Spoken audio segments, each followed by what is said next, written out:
इन तस्वीरों में जो कुछ भी आप देख रहे हैं, ये किसी दुकान की तस्वीर नहीं है, बल्कि एनफोर्समेंट डायरेक्टरेट यानी ईडी का ये दावा है कि ये सब कुछ दिल्ली के मंत्री सत्येंद्र जैन और उनसे जुड़े यानी कि जो उनसे कनेक्टेड लोग हैं उनके ठिकानों से मिला है और इसे ईडी ने अब जब्त कर लिया है।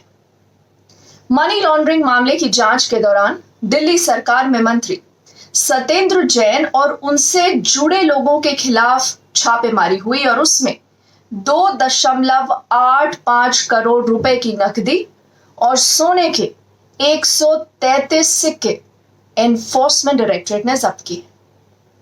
अब ईडी का यहां दावा है कि जिन लोगों के खिलाफ ये छापेमारी की गई है उन्होंने प्रत्यक्ष या अप्रत्यक्ष तौर से मनी लॉन्ड्रिंग में मंत्री की मदद की। ये उनका दावा है। दावा एक और भी है कि बिना ब्यौरे वाले नकदी और सोने के सिक्कों को गुप्त यानी कि अनडिस्क्लोज्ड लोकेशन पर रखा गया था।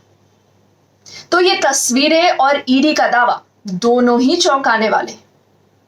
बीजेपी ने भी मौका देखा और सीधा सीधा आरोप लगा दिया कि सत्येंद्र जैन अब स्वास्थ्य से हवाला मंत्री बन गए और अरविंद केजरीवाल पर निशाना साधते हुए यह भी पूछा कि भाई ऐसी क्या मजबूरी है, क्या कंपल्शन है जो अरविंद केजरीवाल बार बार सत्येंद्र जैन का बचाव कर रहे हैं। सवाल किए थे और 11वां सवाल ये था कि इन सारे 10 सबूतों के बाद भी क्या केजरीवाल जी मानते हैं कि सत्येंद्र जैन ने चोरी नहीं की? क्या केजरीवाल जी मानते हैं कि सत्येंद्र जैन के हाथों में काला धन नहीं है? क्या केजरीवाल जी मानते हैं कि सत्येंद्र जैन निर्दोष है? आज 8 जून हो चुका है, अब तक मुझे एक भी अपने प्रश्न का उत्तर नहीं मिला तो एनफोर्समेंट डायरेक्टरेट को सत्येंद्र जैन और उनके सहयोगियों के घर पर 2,80,00,000 की राशि मिली, 133 गोल्ड के सिक्के मिले, 1 किलो से ज्यादा सोना मिला। अब बारी थी अरविंद केजरीवाल की और वो कहां चुप बैठने वाले थे। उन्होंने सीधा प्राइम मिनिस्टर मोदी पर ही निशाना साध दिया। अरविंद केजरीवाल ने यह कह दिया कि प्राइम मिनिस्टर मोदी उनकी पार्टी और उनकी दिल्ली और पंजाब सरकार के पीछे पड़ गए हैं। केजरीवाल का ये ट्वीट देखिए। वो ये कहते हैं कि प्राइम मिनिस्टर के पास एजेंसीज की ताकत है, लेकिन उनके पास और उनके साथ भगवान है।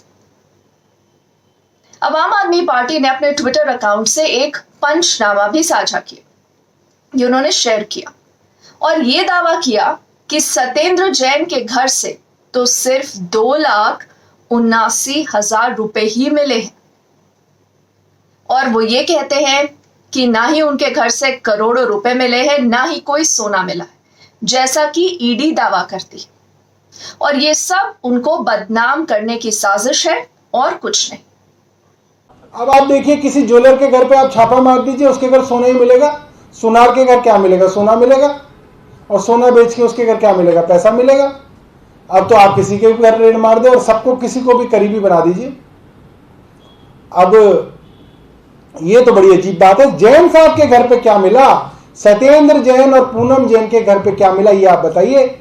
आपने उनके सरकारी घर पे भी छापा मारा, आप उनके पर्सनल घर पे भी गए सरस्वती विहार में, वहां क्या मिला वो नहीं बता रहे। अब आपको ये याद होगा कि 30 मई को सत्येंद्र जैन की गिरफ्तारी के बाद अरविंद केजरीवाल ने ना ही सिर्फ अपने मंत्री का खुलकर बचाव किया, बल्कि उन्होंने सत्येंद्र जैन को क्लीन चिट दे दी, उनको कट्टर ईमानदार, कट्टर देशभक्त भी बता दिया।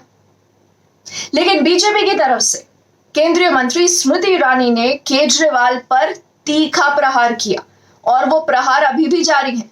वो लगातार ये सवाल पूछ रही हैं कि अरविंद केजरीवाल जी, क्या आप अभी भी सत्येंद्र जैन के साथ खड़े हैं? यानी कि देखिए, आरोप और प्रत्यारोप, चार्ज वर्सेस काउंटर चार्ज, कोई किसी से कम नहीं और कोई किसी से कम दिखना भी नहीं चाहता।